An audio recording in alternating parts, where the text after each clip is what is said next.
This is Darth Matthew, host of the Star Wars Generations and Superhero Ethics podcast, and I find your lack of membership disturbing.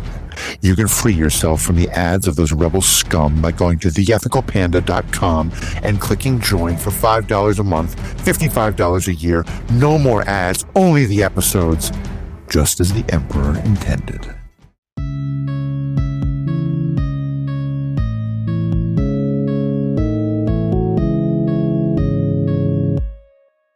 Hello and welcome to this episode of Star Wars Generations podcast. Friends, it's been like a couple of days since Maul Shadow Lord finished, so now we can move on to other things.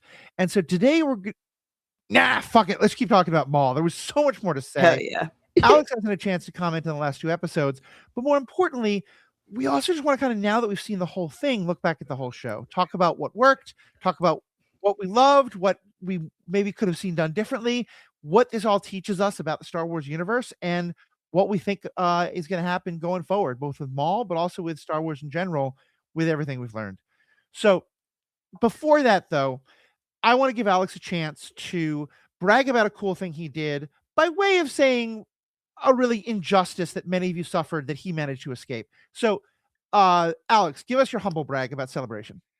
I did secure my tickets to Star Wars Celebration. I did wait in an online line for over 2 hours in order to do so, with multiple browsers open. But Lucasfilm and ReedPop just heavily dropped the ball. I mean, they allowed a ticket limit of 20 per person, which in theory would make sense if that was the limit for individual day tickets. So like if you were going with 5 people and the 4-day ticket limit was sold out, you know, you can buy all the tickets you need.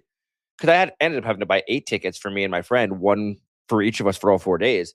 But 20 ticket limit for the 4-day, and 4 ticket limit for Jedi VIP. Jedi Master VIP sold out in 30 minutes, and the 4-day tickets sold out in under an hour. And after 5 hours, everything was sold out, and the majority of fans were left with no tickets. And scalpers already have them listed for 4 or 5 times the price. So I'm very excited that I got in and got my tickets. I had to pay extra on top of whatever the 4-day ticket would have cost because I had to get them individually. But I feel horrible for all the fans that can't go or are gonna have to pay exorbitant prices because for whatever reason they decided to have the most horrible ticketing system I've ever seen in my life. They almost like overcorrected. In Japan, they had like a really, really low limit. You can only buy like 2 or 3 tickets a person, and now they just went to 20 tickets. And I'm like, okay, guys, what are we doing? It's the 50th anniversary of Star Wars. Tons of fans want to go. Can we get this right, please? Yeah. We need a happy medium. Right. Especially, I'm definitely surprised that you had to buy the tickets individually, because you think a lot of people are going to be traveling for this. You'd think most people would want to buy the 4-day ticket package. So, and they had those, but they sold out in under an hour. Yeah, because they have a 20 ticket limit. Because who needs 24-day passes? Yeah, people who want to sell them. Yeah. Again, you go online and it's absolutely absurd how expensive they're selling for. I mean, when I was in the queue, for reference, a 4-day pass would cost about $250 or so from the website. And I just peeked during the day on Wednesday when they went on sale. Also, they went on sale Wednesday in the middle of the workday, noon Pacific time, 2 o'clock Central, 3 Eastern. Are we kidding? You think Star Wars fans have jobs? Yeah, right. That's right. Literally. But I went online just to see, and on Vivid Seats, $1,000 for a 4-day pass, just immediately, 4 times the price. And you know, it's gotten worse and worse. So, like, I was spending $90 per ticket for each individual day pass, ended up being like $360. And you go on Vivid Seats, and it was, I think, $350 a day they were selling for. I'm hoping Disney's going to crack down on that scalping, because that stuff is ridiculous, and they should be really trying to cut that out. I do appreciate, though, and Alex, I'm sure you laid out a huge amount of money, so please let Erin and I know where we can pay you back for the tickets you bought for us. You did with that 20 limit. Yeah, I got those right in the back pocket here. Oh, bye, Alex. He just got kicked out. I mean, I would have bought tickets for us, but fair enough. Yeah. I have no money, so I can't buy tickets for us. I'm dead. That's fair. Yeah, and they just announced the first guest too, which is Hayden Christensen, Anthony Daniels, Ian McDermott, Michelle Ang and Dee Bradley Baker, and just for reference, that would be Anakin, C-3PO, the Emperor, the voice actress for Omega, and the voice actor for all the clones. Yeah, that's 4 amazing guests. Yeah. Those are 4 people who are really important to Star Wars that I would really love to see. Listen to me. Hayden Christensen was listed first out of all of them because he's the most exciting. Yeah, no, I mean, it is Hayden Christensen who he's done some other great work and other stuff, so I would love to see him for that. Anyway, all right, enough ragging on this. Speaking of Anakin Skywalker. If Anakin Skywalker is a Pokemon, he evolves up and evolves up. And we saw one of his evolutions in the last episodes of Maul. Alex, what'd you think? Yeah, I actually didn't really see it coming. I didn't think the Vader was going to appear in person. But now that I saw it, I was really happy that they went this route for a couple of reasons. First of all, they didn't make Vader speak, which I know we're going to get into more in depth, but I just thought that was a brilliant choice, I'll say off the bat. I will also say that, his presence and being able to, anytime I get to see Vader in his prime fighting is really exciting. And I never in a million years thought I would get to see Darth Vader duel Maul in any capacity, whether it's animation or live action. And it was so epic. Maul was hampered the whole time, obviously, with his busted leg, but it was still so cool to watch. And the way that, Maul and Daki fought together, and then Maul kind of sacrificed him in order to push Devin towards the dark side. I mean, it was just really, I thought, masterfully done. And frankly, I feel like Maul just kind of realized to a degree at some point in that fight, shit, I am outclassed, bro. Yeah. And I also, the last thing I'll say is it harkened back a thought I had of the last time we saw Maul canonically at the end of the Clone Wars, where Ahsoka shows up and goes, you're lucky Anakin didn't show up. Yeah. And I was like, bro, yeah, clearly Maul would have gotten his shit rocked if Anakin showed up. Well, I think you're right, but I think one thing that's interesting, and Pete Wright pointed this out on one of our last episodes, that Vader's fighting style is so different than Anakin's. Anakin is like parkour pants. Yeah. He is just bouncing all over the place. He's using all these technical flashes and stuff like that.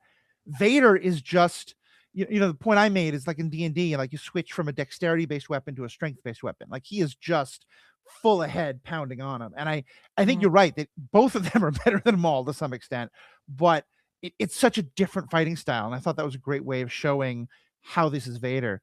It leads me to a question, though, Alex, I want to hear your thoughts on, and then we'll kind of broaden it out because it's not just going over stuff we talked about, but we know that by the time 14 years later, 15 years later, by the time of A New Hope, or probably 17 years later, whatever, I'm bad with math, but we know that Vader has as much as he can pushed down the memories of Anakin. He's not thinking like Anakin. This is 2 years into him being Vader. He is still, there's got to be some of that coming back, but he's obviously fighting it quite a lot. We know from a lot of his novels. Do you think that Vader sees Maul, or even when someone tells him, you've got to go to Janix to fight Maul, is some part of him connecting to him being an 8-year-old boy, and the first time he ever sees a red lightsaber is this crazy guy with horns and a painted face coming at him on a scooter, and then later killing his first mentor? Anakin has this pretty traumatic history with Maul, and I'm just wondering, is that a part of what's happening in Vader's head during this fight? I think yes. I think at the very least he remembers the fact that Maul is the one that killed Qui-Gon, and Qui-Gon was very much a father figure, even though it was short-lived to Anakin. And Maul was also the one that tortured Obi-Wan for years. And so I'm sure that in Anakin's head, he knows about that. And also I actually saw online that it is canon in the Vader comics that Anakin was so fascinated by Maul's fighting style, he had Obi-Wan create a holographic module to basically Anakin to practice his lightsaber skills as a Padawan. So he trained against Maul, basically. And so I think that it was very much in his head of take even extra revenge on this scourge, on this and also probably he sees him as this usurper, this imposter, the imperfect, apprentice to his master, and how it just, Maul has literally been a thorn in the side of every single master Anakin has ever served. So yeah. Yeah. No, I think it's true. That's a good I think point. it's true. So with all that, we have these great episodes. Let's talk about the show as a whole. And one thing I've kept like kind of referencing, but never really getting into is the beauty of those final lightsaber scenes. I want to use that to talk about the animation style in general, because obviously animation keeps getting better and better. And part of that's the technology, part of that's the budget. You know, even if you just look from like season 1 to season 4 of the Clone Wars, the animation gets so much better. But the level of detail they had here, and I was noticing it especially in those last episodes, where the idea of a lightsaber fight in the mist, where you kept having like the glow of the lightsaber reflected on the mist, and the way Vader's like, that final moment from episode 7 where the whole screen kind of goes red as his lightsaber turns on, and we saw scenes of the red and the blue flashing in the mist. What do you all think of the animation, of those fight scenes, especially just overall? Erin? I loved it. I mean, I'm a sucker for the Clone Wars style. Like, Mhm. a big part of my beef with Rebels and why I haven't rewatched it so much as I have Clone Wars is the change in animation style. I don't know if that was just like a thing neurodivergence wise that I had a really hard time with. I really did not like that animation style, especially when Ahsoka showed up. I was like, what have they done to my girl? What have they done to her? I was not happy with it as a teenager. So I was so happy when like Bad Batch came out and that was the same Clone Wars animation style. And now this show is kind of the same style, but like you're saying, it's getting better and better and better. And I love that they've stuck with the style to kind of I feel like it keeps some sort of continuity or like energy or vibe the same, as well as obviously nostalgia. But yeah, it's just so beautiful and crisp nowadays. It's insane. So clarify, you do or do not like the Christmas? Oh, I love it. No, Okay, okay. I love the Clone Wars animation style and how they've continued to improve it. Because at the start, I was saying the newer animation style for Rebels or the different style was harder for me at first to kind of like get used to. Right. And to be fair, like Rebels was very unique in that like it was specifically designed after Rolf McQuarrie's OG drawings. But I do get it. Like, and I also agree that the animation has continued to get amazing. And it's just something, I don't know, man. Like you said, it's gotten crisper, and seeing, you go back and watch Maul fight in the early Clone Wars, still really epic. But like, this is just, oh my God. Yeah. Oh my God. And we've only even talked, that's just the Vader and Maul portion of it, like, moving through the old temple, but like even fighting the Inquisitors, seeing Devin fight, it's even that we knew that Maul was going to eventually betray Daki, like seeing them fight together was pretty cool. It's very rare to see, like a Jedi and a Sith fighting side by side, even temporarily. And I mean, we got that throughout the whole series with more like Maul and Devin in the previous episodes before that finale. And I liked the way they evolved Maul's fighting style, because I went back and watched the whole show again a couple of nights ago because Mary, my spouse, hadn't seen it yet, and she likes binging the whole thing. And just seeing like the difference in when he's literally fighting for his life versus like when he's fighting Devin, where it's very clear he's never trying to land a killing blow because he wants to train her. He wants to get her to tap into her dark side feelings. And so he's clearly just trying to like piss her off. He's being almost like condescending in how he's fighting for her, against her. And it just, the way they show that in different ways. I also just, and I want to ask you guys about it more because you might know more about like his race and stuff like that. The character design of Daki was so well done. Like he just, and I was wondering, we've seen like obviously like other anthropomorphic lizards like the Trandoshans, but have we seen Daki's species? Do we know what it is? And just like the green and yellow speckling on his head was just so gorgeous. Oh, the animation for him was beautiful. I don't think that we've really seen the species that much before. Let me see. The only thing that comes to mind is, and I don't know if it's the same exact, but do you remember very momentarily during Attack of the Clones, that Jedi that pulls up on Dooku and then Jango Fett like shoots him immediately and he just falls to his death? Oh, I know who you're talking about. I know exactly. It's like Coleman some shit. What's his name? Yeah, him. What's his? What Coleman? It was a trivia question recently. What was it? Coleman Trebor. Coleman Traver, yeah. This guy. That's let's see, species. Let's see what's It's the a different species. species. His species is Verk, whereas Verk. I had just looked up Master Daki is Mosic. Mosic, and they are only credited as that species being mentioned in Maul Shadow Lord. Okay.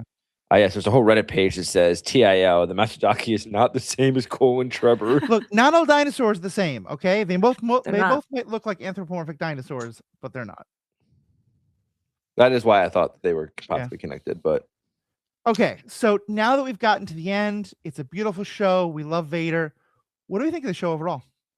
I loved it. I really enjoyed it. I felt like the story progressed naturally, and I think a big concern for a lot of people going into this is like, okay, how can Maul kill her master and Devin still like would be willing to train with him? Like, how are they going to get rid of the master? Like, it can't really be Maul, can it? And this was a perfect way of doing it because it aligns their rage, where he hates Sidious so much and therefore Anakin as well. And I'm sure now that he's realized that Vader is Anakin, he's going to have a lot more feelings about it in season 2.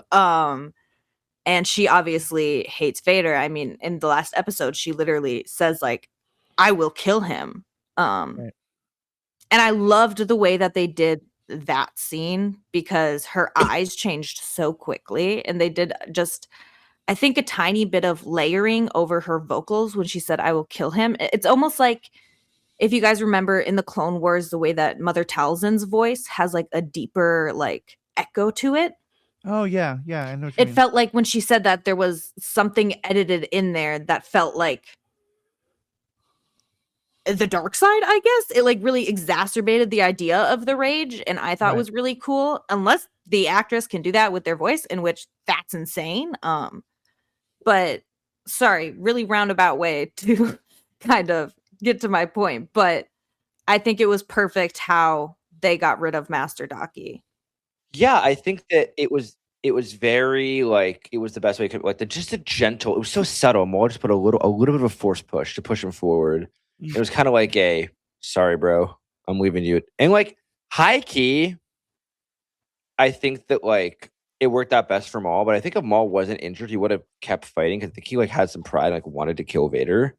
But he saw his opportunity, pushed Daki into him, and the death was really sad. And like, it's just, Vader is just so fucking cold, man. Like, it's scary to think that like, just a few years ago, like he was Anakin Skywalker, a beloved Jedi, and now he's just murdering Daki in cold blood. And Devin's rage immediately unbalancing her was very poignant.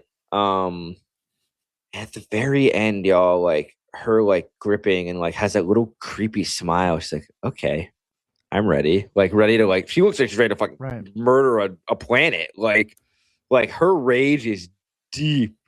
And so I feel like the Darth Talon vibes and are, I feel like there. It's nice because if this character had, not many doubts beforehand and then her master died, it wouldn't be as believable. Whereas like she's been having doubts this whole time. She's been really angry at the Empire this whole time and really angry at their position and just like having a lot of these feelings that have been kind of dismissed by Daki because he doesn't know the best way to approach them. You're Jedi, you ignore them. And so I think it was nice that it's clear that Maul didn't just pick her because, oh my God, it's a Jedi. But like there was truly something brewing that he could feel. Yeah, she definitely, and in some ways I felt like this is maybe a bit of a stretch, but the way the Duel of the Fates in Phantom Menace is really about is Qui-Gon or Sidious going to wind up being the one to raise Anakin? And obviously it's Obi-Wan, but we know that Sidious grooming him the whole time. I felt there was a similar thing happening here, and in that Vader looked like he was like kind of pulling his punches a bit when he was fighting Devin. Like he was definitely trying to like push her aside but not kill her. And we know that like the Inquisitorius and Vader especially from the Jedi Fallen Order games and stuff like that, they love to find Padawans who have a lot of these feelings and bring them over. And so to me, a lot of that fight was which one of you is going to get to be Devin's master, Vader or Maul. And Yep. and there were definitely times where I thought she was going to wind up with Vader, in part because, and I think we shouldn't be held to this, but I think she kind of has to be Talon if she's with Maul, not Darth Talon, just because he's moved away from the whole Darth system and things like that. So part of me was wondering, like, is Vader going to make her Darth Talon? Like, what's that going to be about? But yeah, I just loved that aspect of the fight and loved that it's, you know, it would be one thing if she was still totally like 100%, I believe in everything my master taught me, because then you'd kind of think, well, now that your master's dead, aren't you going to believe that all the more? But she was questioning him all the time. She was questioning the Jedi code and like, we have to survive. And I think it's very possible for her to look at this and think, I love my master, but he was a fool. And his devotion to the Jedi code, not only did it get the Jedi killed, but it got him killed. And that's even more confirmation for her of, this isn't the code I should be following. That's kind of what happened to Ventress. She saw her master die and was like, got her rage take over and was kind of convinced by Dooku that, you know, the Jedi were weak and she should embrace a different path. So it's a classic Sith playbook, turning a young mind. Also, remember, she's like so, you know, her mind is so malleable at this young age. Like, you know, it's not hard to plan her emotions. And I'm really upset that I have to wait an entire year or longer to see what, you know, the future holds for this, because Oh my god, it's season gonna 2 be is so gonna be good. so I can't wait. like evil Devin. Mm-hmm. It's gonna be pretty fun, I feel like. And we haven't like gotten really a series where you get to dive into like the training long term of a new Sith apprentice. Well, I mean, I think we were getting one, but then idiot fans called it woke and lost it. But yeah, but no, I know. We would have gotten. I mean, the Acolyte would have been. Yeah, I think this is picking up some of the pieces. Like, I really hope they get Leslie Headland to help write season 2, because, you know, she clearly had some ideas of where that could go. Every time Matthew brings up the Acolyte, I get sad because I really wanted season 2. Yeah. Well, I'm saying I kind of think we're going to get that. There's one other character who we learned from an other animated show not that long ago, who's running around at this same time, who might have something to say to both Maul and Devin. Asajj Ventress. That's what I thought you were gonna say. I'm really curious if she's going to show up somewhere in this period in Maul season 2, because it would feel weird to introduce her and then not do anything with her. And Maul is the show that's in that same time period. Yeah. And like worlds, you know, because she was running with the underworlds and bounty hunters, I think, primarily. Right. Yeah, very much so. And this was a point I made on the last episode. I feel like she can't stay Maul's apprentice for long. Because, you know, the way he tries to recruit Ahsoka and the way he tries to recruit Ezra, he kind of makes reference to like, I want an apprentice. He's not talking as someone who had an apprentice for 10 years. You know, it seems like he's really coming from a place of like, you would be not my first, but like, it feels to me like if Devin had been his apprentice for 10 years, it feels to me like it wouldn't line up with where he was in Rebels. So I mean, we'll see. I could be wrong there, but that's kind of how I was seeing it. It also was, I mean, it wouldn't surprise me if like Devin betrays him, and he says, I was betrayed, doesn't he? Like when he's stuck on that Sith world. What if him and Devin went together to explore it, and then Devin like a bit betrays him at some point? I mean, interesting. You would need a time skip though to get past the Crimson Dawn solo appearance, right? Which I am happy that they brought in Dryden Voss to like connect Solo to this. Yeah, it's nice that they're not ignoring the cameo in Solo and they're like exploring that avenue more. I don't think it's out of the question that he could have Talon as an apprentice and be puppeting Voss or puppeting Kira to take over Voss, you know, whichever it was. I think he could definitely have Talon at that point, even though she's like not seen in Solo. I think with Maul, it's hard to know how he would react trying to get an apprentice after having one for a short period of time versus after possibly having an apprentice for a long time. And I think just like at the end of the day, his mental is so unstable. Like we literally had an episode of him just being a schizophrenic in this show. Like I could very much see it as the second something goes wrong, he just kind of falls back towards that madness of like, nothing's ever gone right and I need this and da-da-da, and betrayal. That being said, I'm not as familiar with Rebels, so I could be wrong, but I don't think his behavior in Rebels, to my memory, rules out the possibility of Talon being his apprentice for more than like a year. That's fair. I don't know if 10 full years, but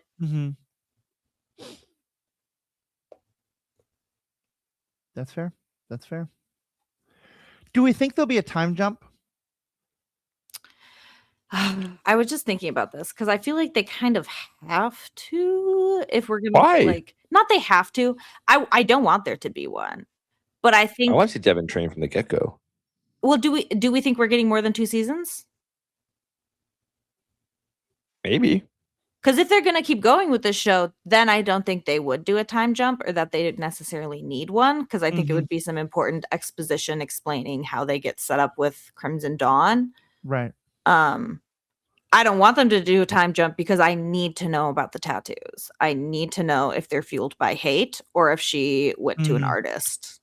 Like if tattoos form naturally. Yeah. Because the thing That'd is be like kinda the Zabraks on Dathomir, their tattoos are natural, I believe. And even yeah, like that makes the you know, as in like the Knight brothers, like those are natural tattoos. Yes, They have them yes. from a very young age. So as far as I know, they're natural. And I believe what we saw in Ahsoka, we see that the Night Sisters tattoos are from dark magic. Right. When And there's a lot of connections happening right now with Night Sister stuff. We have Merrick, who's hanging around, who we know shows up with the Night Sisters in Ahsoka. Maul's legs that we saw get so damaged were made by Mother Talzin, and so I'm kind of wondering, like, is he going to go back to the Night Sisters to get them healed? You know, the Night Sisters have been wiped out at this point, but we know they exist as ghosts or whatever. So, yeah, I think there's a lot of possibilities for overlap in that regard. Yeah. Okay, I'm so sorry. Intrusive thought. You said Maul's legs, and I just had this like image of what's her name? In Andor, the girl with the antique shop. Oh, Clea. Like, what if Clea just had like a set of Maul's legs there? Like his old spider legs or something. Damn. That I mean, you know, I use a prosthetic leg. There's nothing wrong with selling prosthetics. I just think it would be hilarious. Sorry, carry on, please. Most people would have Next no topic. idea. They'd be like, "What in the world?" But could be a thing. Could be a thing. You've broken Alex, I think now. He is just like staring at the camera. No thoughts, head empty. Hey, that's okay.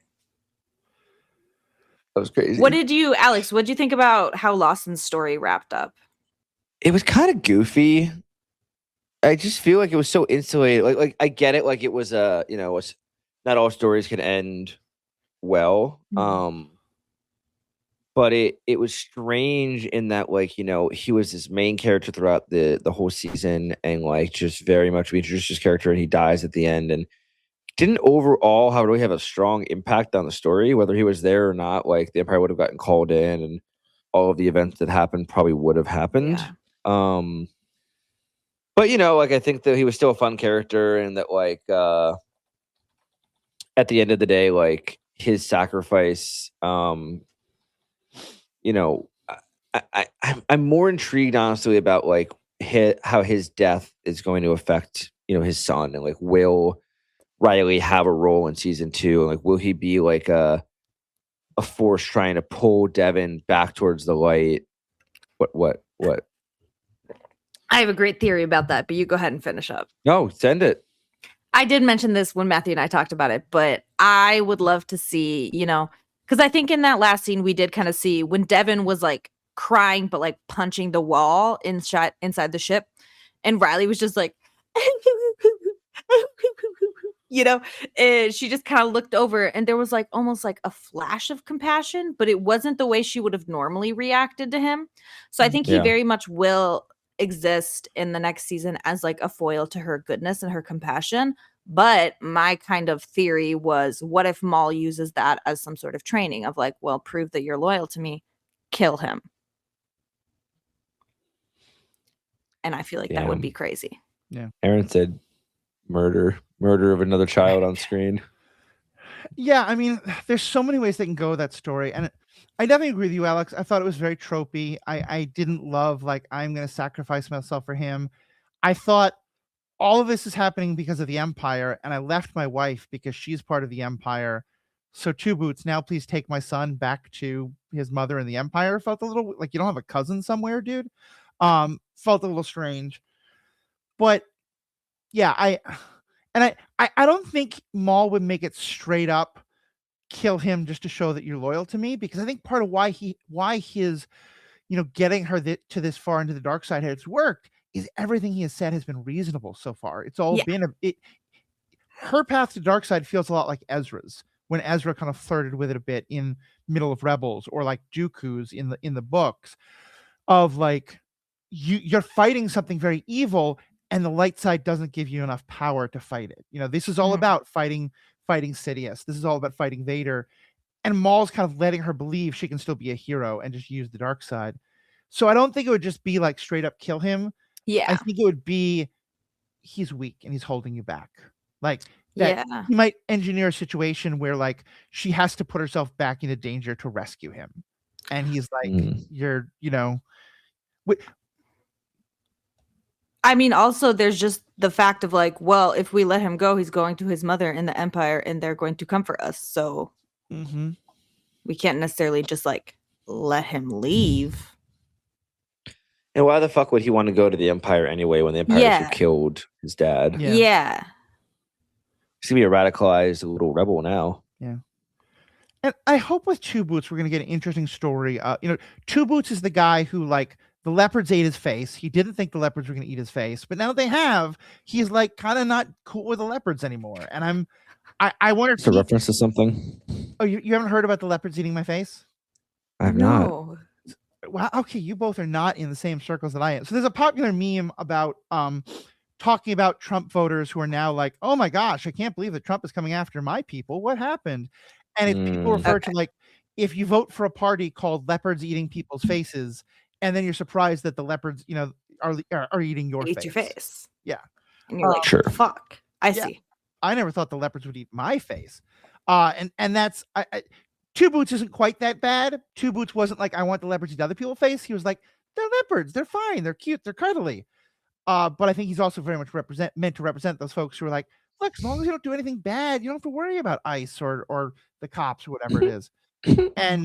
And yeah, so I feel like his evolution has been really interesting. And I hope he's like, so Riley, your dad wasn't in his right mind. He killed him. You don't really want to go to your mom, do you? Yeah. It'll be interesting to see what kind of evolution a droid is capable of. Yeah. Because we know there's, some sentience to them, obviously, but at the end of the day, it's like C-3PO is a protocol droid. Oh my God. Yeah. Spybot. Alex, are you joining all the rest of us in yes. Spybot? In Morning Spybot? Yeah. I never got attached to him as everyone else did, I feel like. He was funny. He was a funny little goofy guy. But he just didn't have the same impact as like a Chopper or a BB-8 or obviously an R2 or C-3PO, but they're on their own pedestal. So cute. I don't know. I just like he kind of felt like he was a fun little like comic relief. And like when he died, he was like, Master. I was like, damn, that's tough. But it kind of felt the same for him as I felt for that weird little droid that followed Cad Bane around. I was like, damn. I liked him too. Yeah, but he was just like there. He wasn't like a huge character. I'm sorry. No, I'm sorry. I think okay. Touchy. Oh, to me, it was like K2SO levels of like, and I was getting tired of him, and so I was like, I didn't want him in season 2. It felt like the right time to be done with him, but it definitely hurt me hard. No, I can't. See, for me, I love nothing more than a bad guy having like a little fuck ass droid that he really likes, but like won't really admit that he likes. And the droid's like very useful in certain ways, but it's also just like an annoying little piece of shit sometimes. but like he would die for that droid. Like he freaked the fuck out when they killed Spybot. And I He was think that's pissed. true. I think, and something that Matthew pointed out is in certain books and or comics, it's kind of canon that Maul likes to make his own droids. Mm-hmm. And so that's like Anakin losing R2, bro. Anakin didn't make R2. He made C-3PO. Got her. Got her. I understand Got your her. point. She got nothing to say. I understand your point entirely. It's okay. It's okay. Erin has left the building Wow. Okay. in a sign of protest. That's fair. That's fair. Yeah, to me, I think one of the most insightful parts of the whole thing of Spybot is we see not only like it's sad that Spybot dies, but Maul clearly reacts. At the same time, Maul has all these Mandalorians who are like with him and they all die. He's got a couple of Zabrak brothers. They die. He's just not like the fact that Spybot is the death that gets to him when like the Mandalorians and the Zabraks don't, to me also says so much about him. Like poor Rook Cast, like she 100% thought like she was part of his plans. She's not dead. Are you sure? I am a strong believer she's not dead. We saw every character's death on screen, except she's just carried away into the smoke. I have some bad news for you. What? May I go? Okay. The actress has spoken on, they asked her, how do you want your character to die? And she says, I like to imagine that Darth Vader ripped her lungs out through her throat. And so I tried to like But I envision that. I'm just saying that especially in Star Wars. But why would they be I never asking believe her in how she wanted her on-screen death. character to die? Dude, we heard crunching noises. I heard it too, but I don't believe it until I see it. We have seen characters I get heard cut in it half, too. stabbed through the fucking chest, and come back to life in this franchise. An off-screen death, I just can't believe until I know for confirmed for 100%. Nonetheless, because Darth Maul isn't Okay. monitoring her vitals at the time, my point still stands that he showed far more emotion at Spybot's death than at the death of all these other Yes. people who had like pledged their loyalty to him. Yes. Mhm. What do we think of where the show is going to fit in with the rest of Star Wars? Like, Asajj Ventress might show up in a later season. Is there anything else being created right now about this time period? The Bad Batch is done. The Mandoverse is all set. Like, Mhm. I think a couple of years after all this, right? No, actually, what? No. Yeah, Mando is happening. Oh no, I'm sorry. Mando's happening way on the other. Mando's happening, yeah, after Return of the Jedi. So yeah, so Mando's after the I Empire. don't think there's any other media that's either being made, that's either like already in production or like that we're seeing already. That's at this time period, right? Yeah.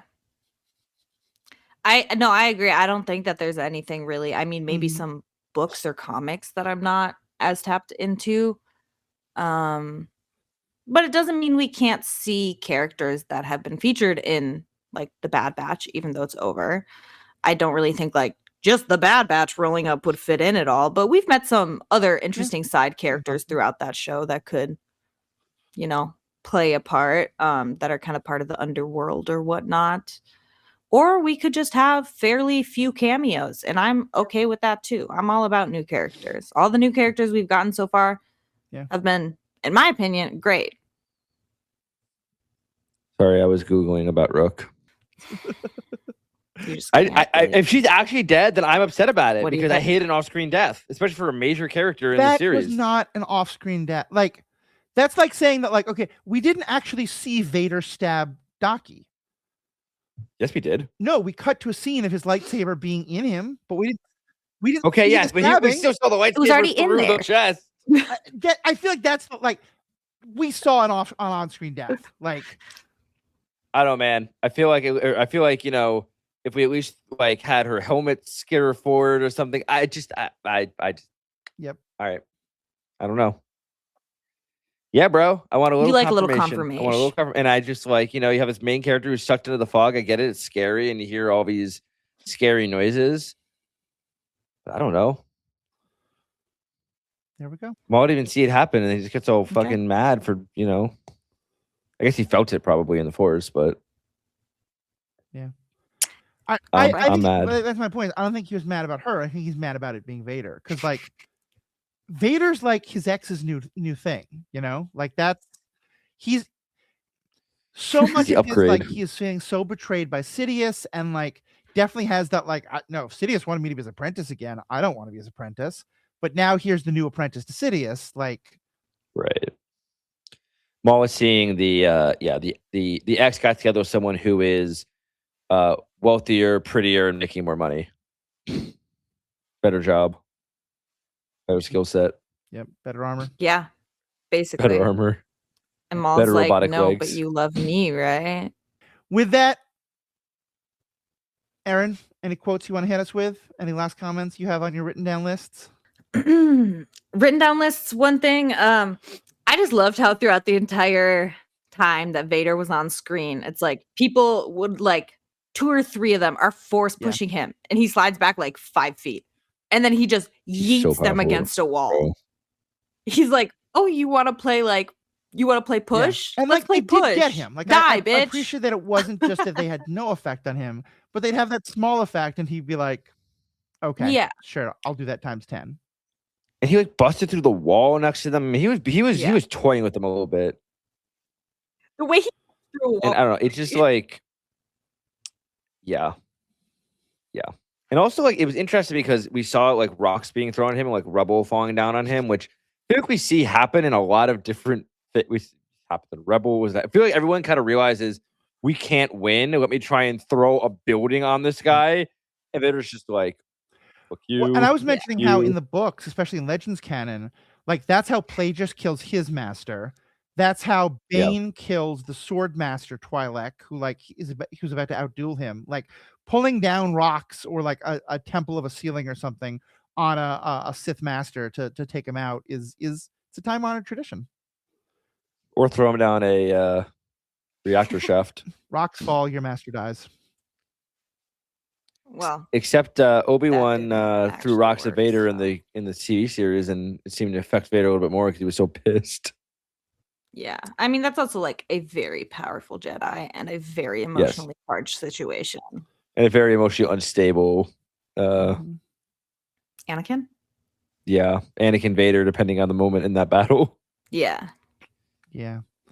I know Sidious already calls him Vader, but to me, until he's got the mask on, he's not Vader. No, I'm sorry. Obi-Wan, We're talking about it in Anakin, Obi-Wan. in Obi-Wan in the series. Oh, okay. When he's still switching back and forth, he's like code switching because of Obi-Wan. I do not have that memory very well in my head, so I agree with you. Oh. One of my favorite fights in all of Star Wars. I actually had let's finish this first, and I have a question for the two of you. Cool. Finish your question. Stay classy, Janik City. No, my buddy, No, we're my still buddy on and I were the having. air. Wait. Oh, okay. My buddy and I were having a debate. Another huge Star Wars fan. We were arguing which is the worst Star Wars movie, and I feel pretty strongly that Attack of the Clones is the worst Star Wars movie. But specifically, it was between Attack of the Clones and The Last Jedi. He was just shitting on The Last Jedi. He was like, "You should talk about this on your podcast." And I'm like, "I have a Last Jedi lover on my podcast, so I will gladly discuss this." Yeah. Do you both agree that The Last Jedi is better than Attack of the Clones, or do you disagree? Oh, I agree. Matthew? I'm so close to the remove button as you got. No, Last Jedi is one of the top 3 movies of Star Thank Wars. you. Yeah. Why are you close to the remove button? I'm agreeing with you. Okay. I thought you So I have the side of The Last Jedi is better than Attack of the Clones. okay. Yeah. By a lot. is. By a lot. It Like is. attack, like I said, he was like, "But you have the epic fight of Geonosis." I'm like, okay, like one great scene does not make the entire movie better than Episode 8, which is better across the Also, board. that scene is Yeah. terribly shot. There's no emotional weight to it because you never we see so few of the Jedi deaths, and when we do, they're almost always at a distance. We don't. It's To be calm fair, and though, when you're a trailer. little kid, seeing all the Jedi fight was really fun. I was 24 when I saw that movie. I was, We were little kids. Yeah. I think I was like 7 I'm just when saying, I first saw it. 6 maybe. to me, the interesting debate, because I think it's interesting as part of fandom, is which do you think is worse, Attack of the Clones or The Rise of Skywalker? It's really funny, actually, Let me- Matthew. I let me rewatched finish Rise of Skywalker the other day, and I am souring on it. Oh. So let me finish the thought. I was trying to finish. You kept interrupting me. So yes, I've muted you now. To me, the nature of the debate is which is worse, the movie that is just actually worse in terms of like worse dialogue, worse directing, worse cinematography and stuff like that, Yeah. or the movie that doesn't fit, that is kind of like worse in terms of the overall story. Because I think Attack of the Clones is a great part of the story. It moves you from 1 to 3. It helps set up the Clone Wars. It does all of the things you want it to do as a Star Wars movie. Just as a piece of well-made cinema, it looks like it's made by a high school theater group, or most high school theater groups probably do much better. Rise of Skywalker, brilliantly acted, wonderful dialogue, beautiful cinematography, all these things. It's just total nonsense as a Star Wars movie. I rewatched the sequels for my Star Wars Day marathon, and when I got to episode 9, similarly, I was like, "Yo, cinematography is really good, beautiful visuals." But I was like, "Jesus Christ, none of this makes sense." No. I understand that I defended it very viciously like a year or so ago, You and I did. would say I still find the movie entertaining. I still enjoy watching the movie, but as I went through it, I was like, wow, watching this immediately after watching episode 8, the drop off in story weight and JJ really just went and just reversed everything and all the character development that Kylo had and Rey had, and I was like, what are we doing? Yeah. And even within the story, it kind of just cut it, jumped around so much. There was no exposition. Why does C-3PO go with them? Why didn't R2D2? And why? I don't know. A lot of the plot points. And yeah. It's just I'm souring on it as time goes on. So I would say the Clone Wars is definitely the better, or Attack of the Clones is probably the better Star Wars movie. Rise of Skywalker is better production quality. So maybe it's an overall push. Yeah, I think it just depends on what you care about more. Yeah, Totally. Definitely. I would if I'm just stuck in a hotel room and I've got nothing else to do, I'd much rather watch Rise of Skywalker. I think it's a much more entertaining movie. But in terms of movies I reference on this podcast, or if someone asks me about things, I'm going to reference Attack of the Clones so much more because I think it sets up character beats that get paid off a lot more. Yeah, I get that. I personally disagree. I would still watch Attack of the Clones over Rise of Skywalker. But how many times have you seen Rise of Skywalker though? You told me twice. Yeah. So I haven't seen it that many times. Attack of the Clone is just nostalgic. It's fun. It's random. I know where the story goes, rather than I feel like I watch Rise of Skywalker. And since one, I don't have as much knowledge on the sequels compared to obviously Clone Wars era. I've seen all the sequel movies several times, but like Last Jedi and Rise of Skywalker, I think I've seen them twice, maybe 3 times each. So I just don't have that level of familiarity. So I feel like I just am even more confused when I watch Rise of Skywalker, especially if I haven't just watched The Last Jedi. Yeah. Because I'm like, wait, is this continuity? Is this not? Is there something I'm missing? Did JJ just throw this in and this is hearkening to the first movie? What did I miss? Yeah. But I get what you're saying. I totally agree that Rise of Skywalker is a more visually pleasing movie, and it's a much it's an easier watch if it's the kind of thing that you're coloring and watching, right. Whereas I feel like if you're sitting there and you're really watching it and trying to understand it, it can be a harder watch. Yeah.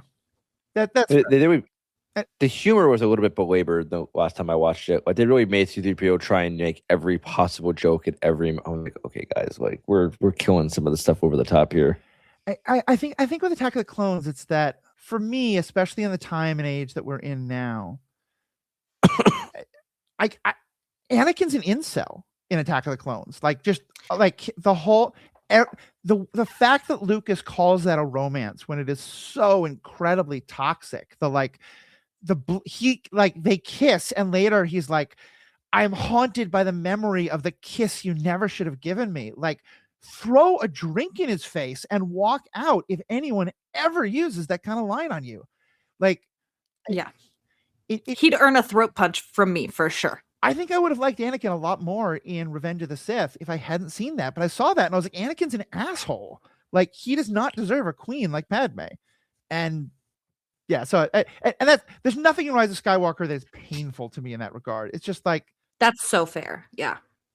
And I because I'm an Anakin defender, I'm not defending his behavior necessarily. However, we do have to remember that he was a slave and then taken into a order of monks that wouldn't allow any sexual expression whatsoever. So the dude had absolutely no one to talk to about this or no way to learn.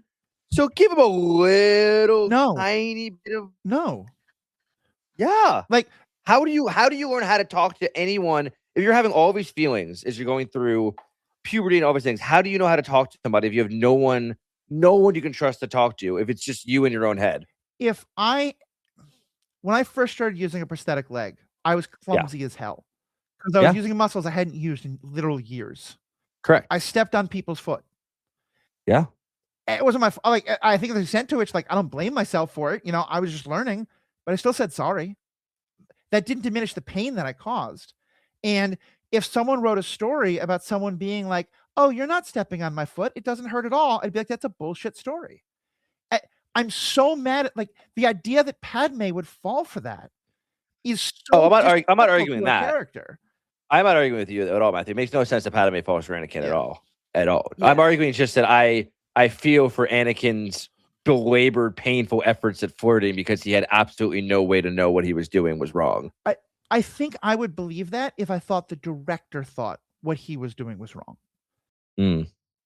If Padme had acted like, okay, you're being really shitty and manipulative now, and then later he had, like, been different, and that's the side of him that she started to fall for, I'd be with you. But I think for that argument to make sense, the writer and the director have to know what he's doing is shitty, and there's no evidence of that whatsoever. They think he's being romantic, and that makes that movie cringeworthy. The writer and the director being George Lucas. I mean, I think for me, coming from, like, a very conservative background and also a female background, a woman, I think watching that growing up, like, none of that was red flaggy to me because, like Alex is saying, nobody talked about feelings or sexual stuff. Like, if a guy did try to it was fucking awkward. And, like, a man being controlling or in your face and this and that, well, that's how a man is supposed to be. He runs the household. Yeah. And I think it's very much a sign of the times in which it was made, where stuff like that, I mean, because I could be wrong. I'm not, like, a lit major or anything, but I think a lot of, like, Shakespearean and, like, older literature has very manipulative male characters in these romantic roles. And that's just what was, like, accepted and thought to be like, well, this makes sense. And there's also a level of Padme. I want to be clear right here. I am not defending Anakin. He was a piece of shit in that movie when it came to, like, trying to romance her.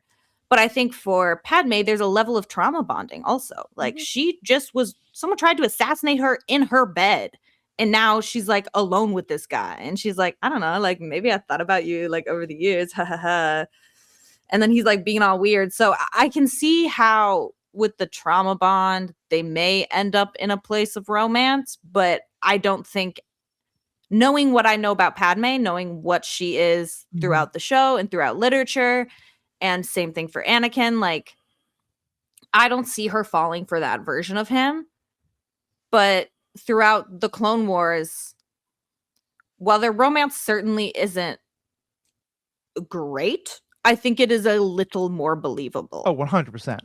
And that's Anakin's a much more confident warrior type person in the Clone Wars. Right. Yes. And to be clear, I'm not saying, like, therefore we should all hate this movie because for its time I understand. Time it was super sexist. It's kind of like the way I say, like, as a kid, I loved Ghostbusters, and I still love it. But, like, I cringe at all the stuff of the stalker plot that we thought was romantic in the 80s. I think this is the same kind of thing. It's like, I don't think there's anything wrong with loving it when you're a kid. And like you said, I think the fact that, like, a lot of kids of all genders did see it as romantic, I don't blame them. I think that's the problem. Like, I think the fact that so many young boys watched this and, like, imprinted on Anakin, I imagine if you took a poll of incels, like, this movie didn't cause that by any means, but I'm guessing a lot of them are hardcore Anakin fans. Like, I think this is certainly, like, a part of that. So anyway, we are so far away from Maul right now, and I apologize. We are so far in a rant. I asked the question. Yeah, no, it's a good question. It's a good question.